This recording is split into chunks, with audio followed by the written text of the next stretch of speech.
বিরাদাররা হারা একটু ওই ফুর্তি টুর্তি করবে, কটা টাকা দেন। কি বৌমা? জানোয়ারের বাচ্চা, এখন আমার বাড়ি থেকে বাইরবি। কি হইলো এটা? চুপ, একটা কথা কবি না। এটা তুমি কি করলা বৌমা? আপনি চুপ, শ্বশুর মানবো না আজকে। সবগুলা জানোয়ার আপনারা, সবগুলা জানোয়ার। আপনার এই পোলা বিয়ার পর থেকে আমারে বহুত জ্বালাইছে, কথায় কথায় আমার সাথে খারাপ ব্যবহার করছে। আর আজকে আপনাদের জন্য আমার বাপ আমার সামনে জুতার বাড়ি খাইছে। আইসেন একটা বিয়া বাড়ি বেড়াইতে, এই বাড়িটার মধ্যে আসার পর থেকে একটা সমস্যা আপনাদের তৈরি করতেছেন। লজ্জা লাগে না আপনাদের? সন্তানের সামনে তার বাপ জুতার বাড়ি খাইলে তার কেমন কষ্ট লাগে এটা বোঝেন? আপনাদের মতো জানোয়ারের মাথায় ঢোকেই না। চুপ করো, তুমি চুপ করো।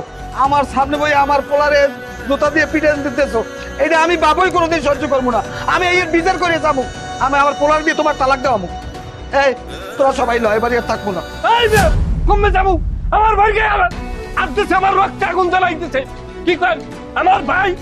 এই মহিলারে এখন তালাক দেবে, আমি মানুষ আনু, এই ঘর বাড়ি সব জ্বালাই দেবো। এই তুই কি করবি? কি করবে তুই? তুই কি মনে করছিস তোর এই পশুর মতো ভাইয়ের সাথে আমি আর সংসার করবো?